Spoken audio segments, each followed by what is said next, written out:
You think your life is a boring routine of waking up, eating, and working. But imagine being a creature who views a baby carrot as the peak of human civilization and a sudden sneeze as a declaration of total war.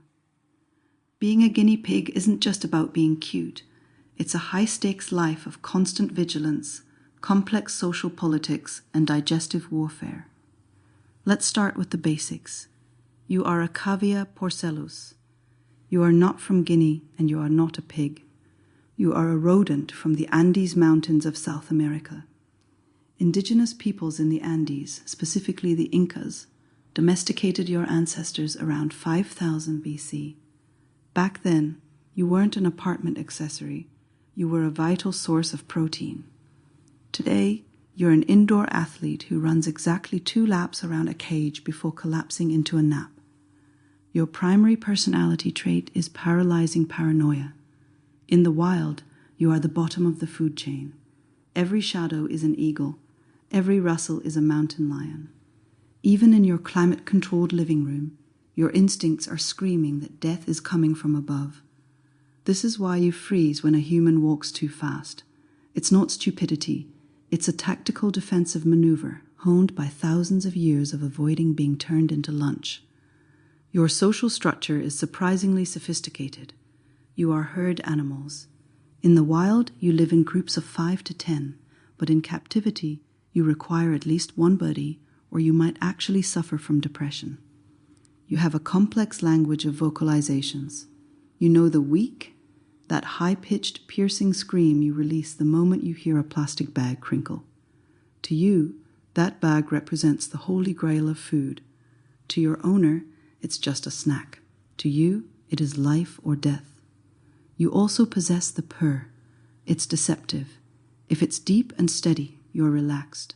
If it's vibrating and high-pitched, you are annoyed. If your teeth chattering, back off. That's not a cute little sound. It's a middle finger. It means you are ready to square up. Guinea pig drama is real. You might spend all morning chasing your cage mate away from the water bottle just to prove you are the dominant force in the plexiglass empire.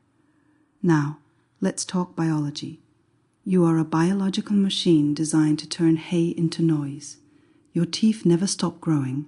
If you don't gnaw on something hard, your teeth will overgrow and pierce your own skull. It's a constant, lifelong grind. And your digestion?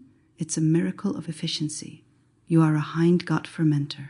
You eat, you process, and then you engage in psychotrophy.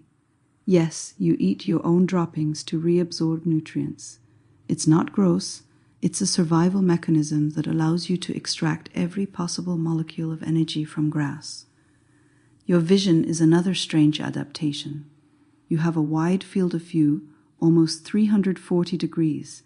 You can see behind you without turning your head, but you have poor depth perception. You're terrible at judging how far a jump is.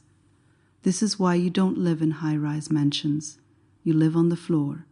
If you fall 2 inches, you treat it like an expedition to the center of the earth. You also have a weird relationship with sleep. You don't hibernate. You sleep for short bursts throughout the day and night, totaling about 4 hours of actual rest in a 24-hour cycle. The rest of the time, you are in a state of hyper-alertness, ears twitching, nose sniffing, scanning the perimeter. You are the ultimate surveillance device. Let's talk about your secret superpower, vitamin Z. Humans and guinea pigs are among the very few mammals that cannot produce their own vitamin C. If you don't get enough in your diet, you get scurvy. You are the original sailors of the rodent world. You need your bell peppers. Without them, you're basically a pirate who never left the port. Living as a guinea pig is a study in contrasts. You are a social creature trapped in a confined space. You are a creature of the mountain plains, living in a suburban bedroom. You are a survivor of the Andes, surviving on premium Timothy hay. You spend your life waiting for the next meal, vibrating with anxiety, constantly monitoring the room for predators that never come. But look at your life from the outside. You are loved, you are groomed, you have a temperature-controlled environment, and a bottomless supply of fresh vegetables. You are essentially a pampered aristocrat in a tiny, fur-covered body, yet you never lose that wild edge. You never stop weaking. You never stop running. You never stop being a Cavia porcellus. Think about the intelligence required to navigate a world that isn't built for you. You learned that the sound of a refrigerator opening is the universal sign of impending salad. You learned which human is the fun one and which one is the vet visit one. You have mapped the geometry of your cage, knowing exactly where the blind spots are and where the sunlight hits the carpet.